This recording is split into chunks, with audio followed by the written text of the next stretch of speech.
kita kelas, kita klik create kelas. Nah, nanti di sini ada muncul notifikasi, ini kita centang saja. Nah, jadi untuk isian awal ini adalah data-data mengenai kelas yang akan kita buat. Nah, misalnya di bagian pertama itu ada kelas name atau nama kelas. Nama kelas bisa kita buat sesuai dengan kelas yang kita ajarkan.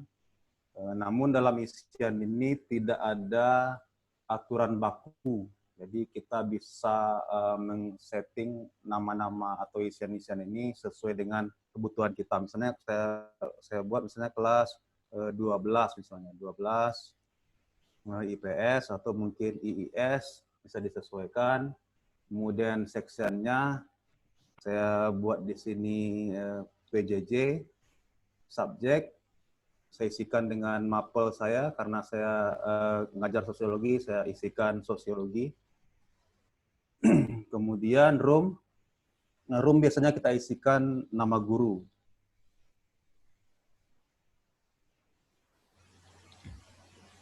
Nah, jadi kita langsung klik create-nya.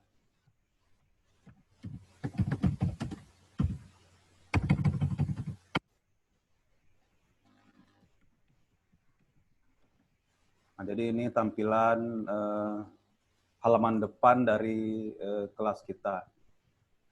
Jadi kalau kita ingin membuat beberapa kelas gitu, jadi kita sesuaikan saja. Misalnya seperti yang ini kan baru ada satu kelas. Misalnya rekan-rekan ingin menambahkan kelas, ingin 2, 3, atau 4 kelas, tinggal diklik lagi tanda tambah yang tadi ini. Nah, ini tadi yang sudah kita buat kelasnya. Informasi kelas bisa kita klik tanda V atau panah ke bawah ini. Subjeknya sosiologi, roomnya Fauzan. Nah, jadi untuk membagi kelas ini kepada siswa, kita bisa menggunakan yang pertama adalah membagi kelas kode ini atau room kode ini yang ada di sebelah kiri atas ini. Kita perbesar saja display. Jadi ketika kode ini dibagikan kepada siswa, maka siswa bisa masuk dari HP-nya masing-masing. Jadi tentunya di HP-nya di install dulu aplikasi Google Classroom-nya. Jadi tinggal masukkan kode ini, maka langsung dia masuk ke kelas kita. NMGOVIG. Nah, di dalam kelas ini kita akan mendapatkan ada 4 fitur, stream, core, ada people, ada grade.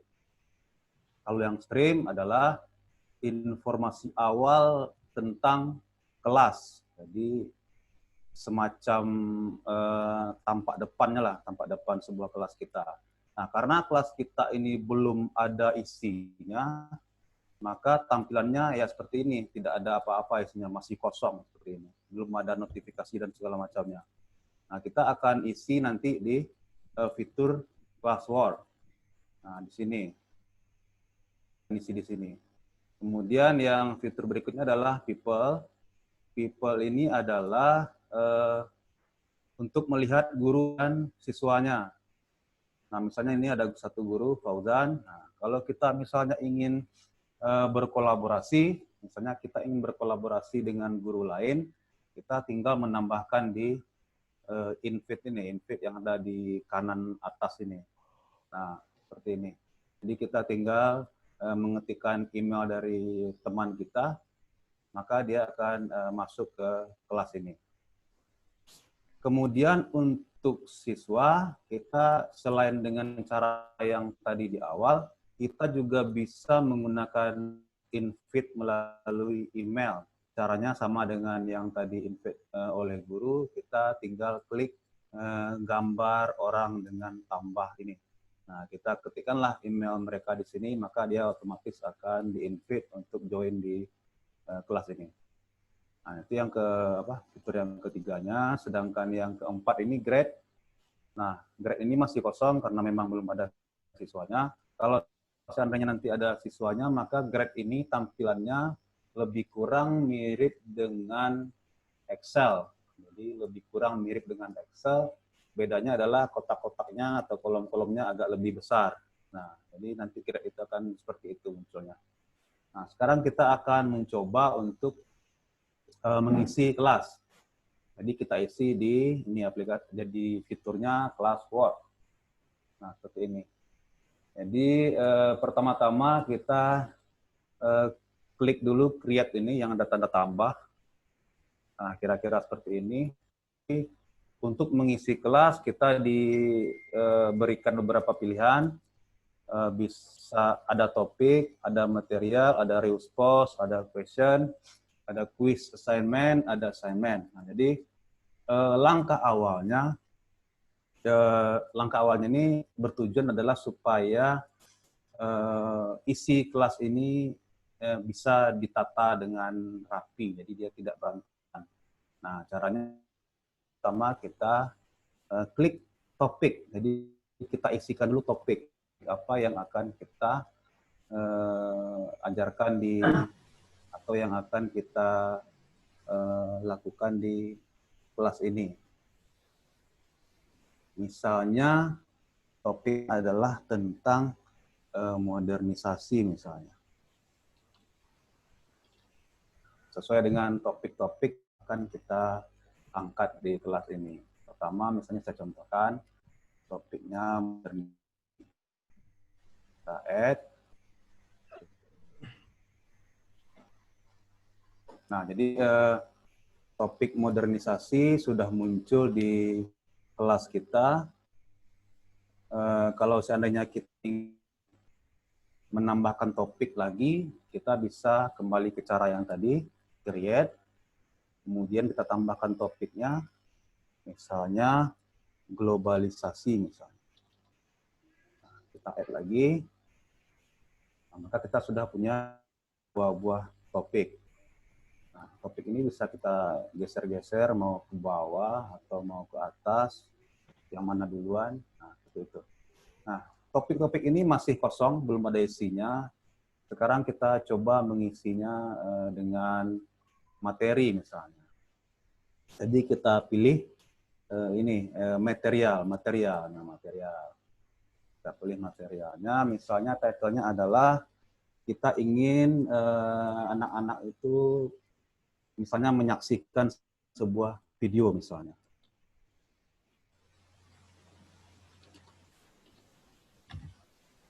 Ini contoh saja ya Bapak Ibu ya. Misalnya saksikanlah atau ya saksikanlah video tentang modernisasi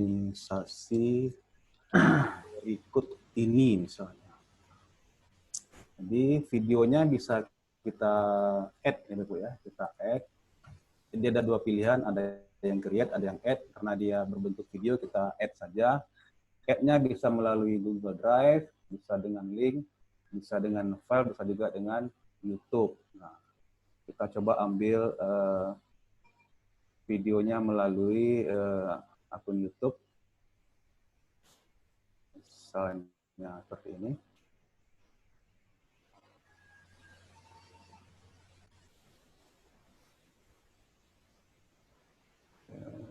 Your channel.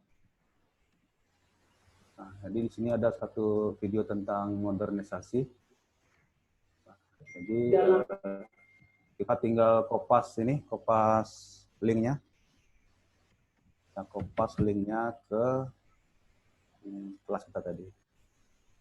Kita add berarti kita menggunakan link, kita add linknya. Kita pastikan di sini. Add link. Nah, jadi sudah ada sebuah materi video tentang modernisasi. Nah, kemudian kita berlanjut meng-setting yang sebelah kanan ini. Di sini ada topik. Tadi kita sudah membuat dua topik. Jadi kita klik topik yang sesuai dengan material ini adalah modernisasi. Jadi kita pilih modernisasi. Kemudian kita post.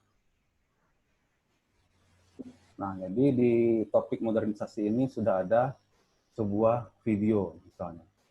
Nah, kemudian kita tambah lagi, misalnya kita ingin menambah bahan bacaan misalnya. Misalnya di sini bahan, atau kita beri title yang agak sedikit bagus, misalnya ayo membaca misalnya. Misalnya kita suruh mereka untuk memahami, pahamilah konsep dasar modernisasi melalui bahan bacaan berikut ini misalnya. Kita add lagi, kita coba add melalui file.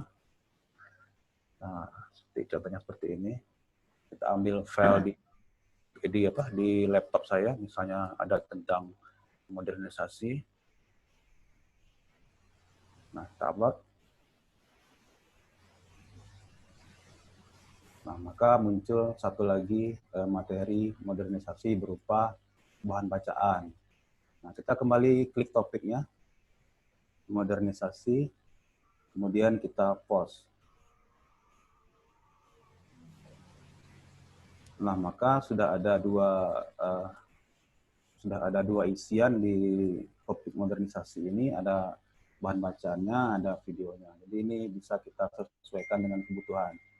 Nah, kemudian kita coba membuat sebuah pertanyaan misalnya, supaya mereka agak sedikit aktif misalnya. Misalnya kita coba dengan pertanyaan belanja online misalnya.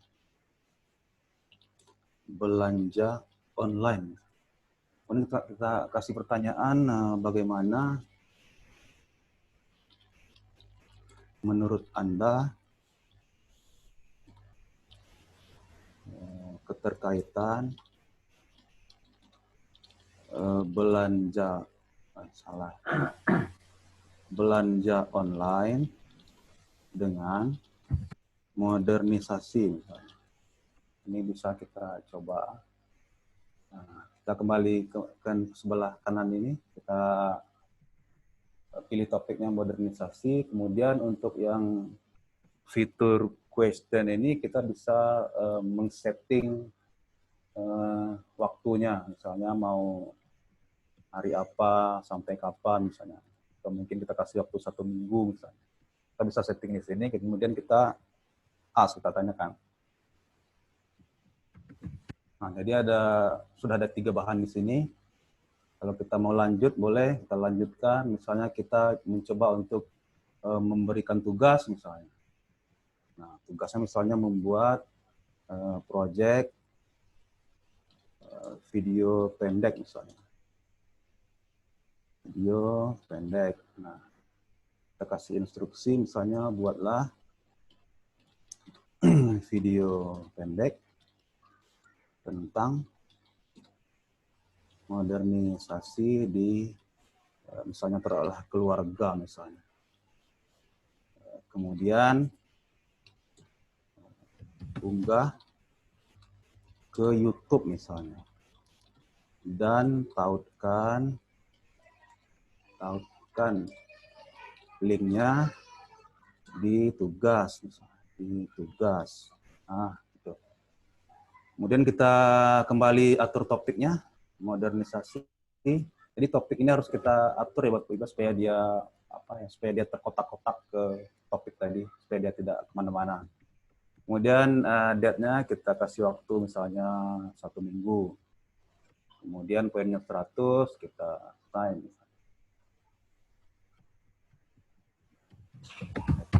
Jadi sudah ada beberapa aktivitas. Mungkin terakhir kita akan menguji misalnya. Menguji kita gunakan quick assignment. Quick assignment, jadi titelnya misalnya uji kompetensi. Instruksinya misalnya pilihlah jawaban yang tepat. Kemudian, nah jadi dalam fitur quiz assignment ini ada sedikit berbeda dengan yang sebelum-sebelumnya.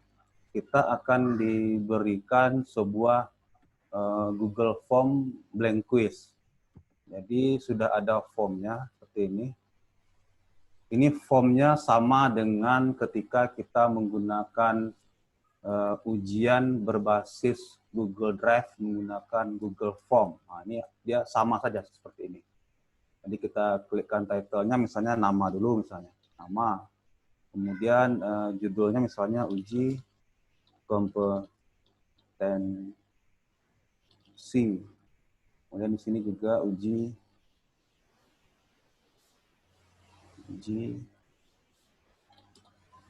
kompetensi. Nah, kemudian deskripsinya misalnya jawablah dengan benar, misalnya jawablah dengan benar, misalnya. Atau bisa dengan deskripsi lainnya. Karena kalau kita ingin sudah seperti ini, kita tentu akan menginput soal. Jadi cara menginput soalnya pertama yang ini data untuk nama ini kita harus content required-nya. Jadi dia harus mengisi nama. Kemudian tinggal add question. Ya, ini hampir sama atau sama seperti kita membuat Google formulir. Questionnya misalnya berikut ini yang merupakan ciri, misalnya merupakan ciri masyarakat modern, misalnya modern.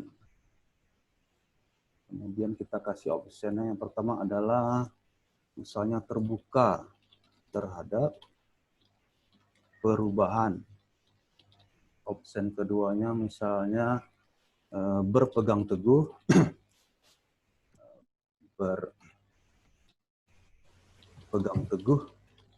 pada tradisi.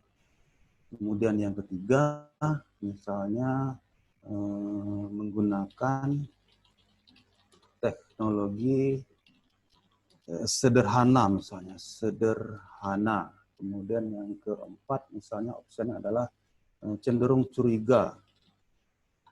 Cenderung curiga terhadap hal-hal yang mungkin hal-hal yang asing atau baru misalnya. Nah, misalnya saya contohkan satu soal saja. Di sini multiple choice, kemudian pertanyaan ini wajib dijawab, maka required-nya kita on-kan. Kemudian kita pilih answer key-nya yang pertama misalnya. Kemudian jangan lupa kita berikan poin karena soalnya cuma satu, kita kasih poin 100. Kemudian down. Nah, gitu. Jadi ini sudah selesai soalnya. Nah, kemudian di sini tinggal kita assign. Oh, belum. Kita topik dulu, kita rubah topiknya menjadi modernisasi. Kemudian date-nya mungkin 1 minggu lagi. Kemudian kalau misalnya kita ingin menambahkan waktu, kita bisa tambahkan sampai pukul 00, mungkin 11.59 misalnya. Nah, ini kita assign. Nah, jadi kira-kira tampilannya seperti ini.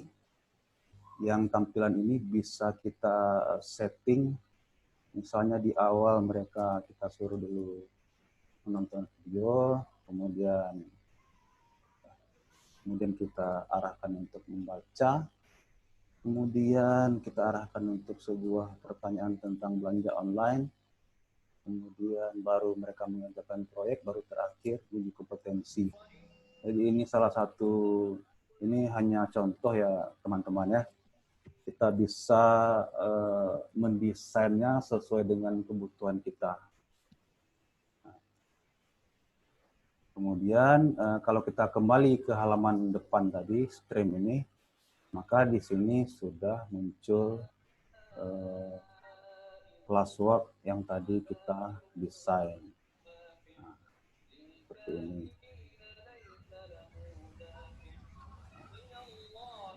Classwork-nya. Jadi begitu sebenarnya kita sudah bisa mengajak anak-anak untuk masuk ke Google Class ini. Ini sudah cukup lengkap. Ada video, ada membaca, ada pertanyaan, ada uji dan proyek video pendek. Nah, ini bisa kita isi, bisa kita desain sesuai dengan kebutuhan kita, Bapak Ibu. Jadi ini cukup, menurut survei sih ini cukup mudah. Banyak yang menggunakan, menurut survei dari kementerian, hampir 80-90% yang menggunakan learning management system semuanya menggunakan Google Classroom. Nah, ini kita tinggal tambah saja mau berapa kelas atau misalnya atau mungkin kelas kolaborasi. Nah, kita bisa tambah dengan kelas kolaborasi. Jadi itulah sedikit atau secuil dari ilmu yang bisa saya bagi. Seandainya Bapak Ibu ada yang ingin kita diskusikan terkait penggunaan Classroom, kita diskusikan, atau mungkin ada Bapak Ibu yang sudah expert dengan Google Classroom, mari kita saling berbagi di kelas ini. Nah, sekian Bapak Ibu.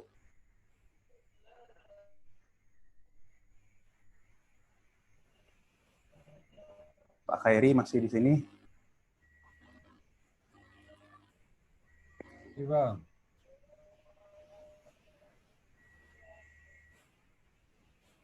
Ya, silakan Bapak Ibu kalau ada yang ingin ditanyakan berkaitan penggunaan learning management system ini, dipersilahkan. Atau mungkin ada yang ingin berbagi, dipersilahkan juga, sehingga kita bisa saling mengisi di kelas kecil ini. Silakan Bapak Ibu diaktifkan mic-nya. Suaranya putus-putus. Cek 1, 2, 3.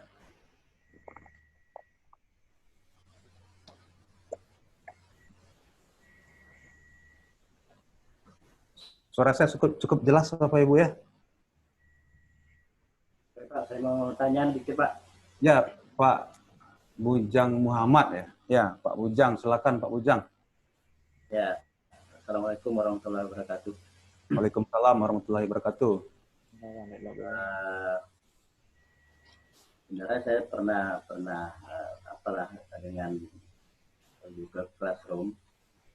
Cuman untuk ketika membuat blank quiz itu saya sebenarnya di Ketika gimana Pak? Coba. Ketika saya membuat pertanyaan di blank quiz, ya di quiznya itu kan ada pilihan kita. Jadi saya sebenarnya untuk membuat optionnya. Jadi di situ saya membuat hanya bisa menginput jawaban benarnya saja atau satu jawaban, sedangkan jawaban salahnya itu tidak bisa saya input di situ. Itu gimana tuh Pak? Ya, di answer key-nya tuh Pak. Bentar ya saya share lagi.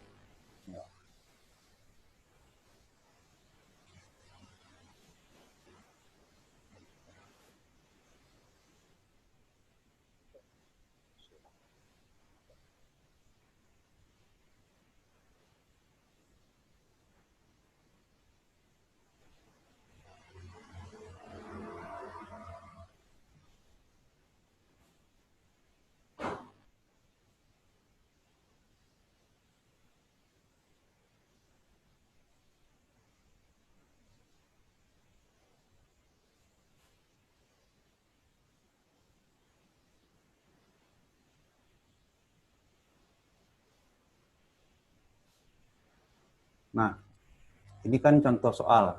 Jadi ada optionnya, ada yang option yang pertama, option yang kedua, option yang ketiga, option yang keempat. Nah, kemudian kita klik yang ini, answer key ini. Oh iya. Jadi kita pilih jawabannya yang mana. Jangan dicentang semua Pak, satu aja. Tuh. Yeah. Nah, kemudian kita klik down. Nah, seperti itu kira-kira Pak. Oke Pak, terima kasih Pak. Pak Bujang Muhammad ya Pak. Sama-sama Pak, semoga bisa membantu Pak. Oke, terima kasih.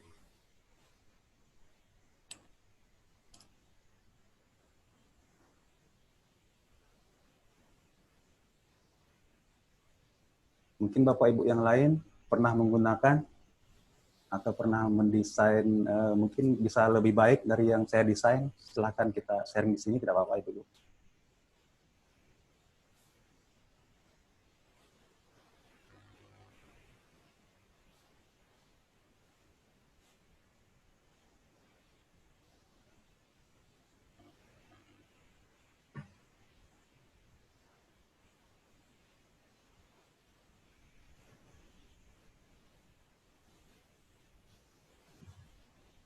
Atau kalau kita misalnya merasa Google Classroom itu agak rumit, kita bisa juga gunakan Google Drive, itu juga bisa. Kita tidak harus dengan Google Classroom itu. Isian seperti Google Classroom itu juga bisa kita lakukan menggunakan Google Drive, kemudian kita copy pastekan linknya ke WA juga bisa. Jadi ada beberapa cara juga.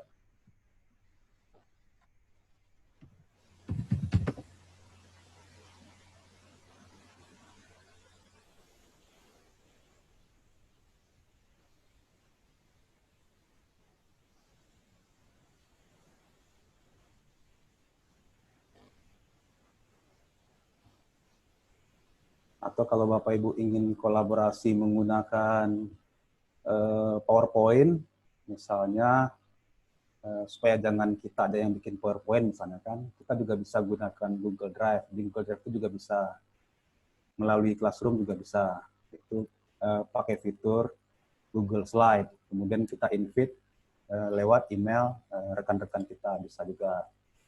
Nah, kalau pakai Google Classroom seperti yang tadi itu lebih tertata lah kalau saya bisa mendeskripsikannya. Kalau kita ingin buka kelas lagi, misalnya kan kelas 10, 11, 12 bisa. Atau misalnya kita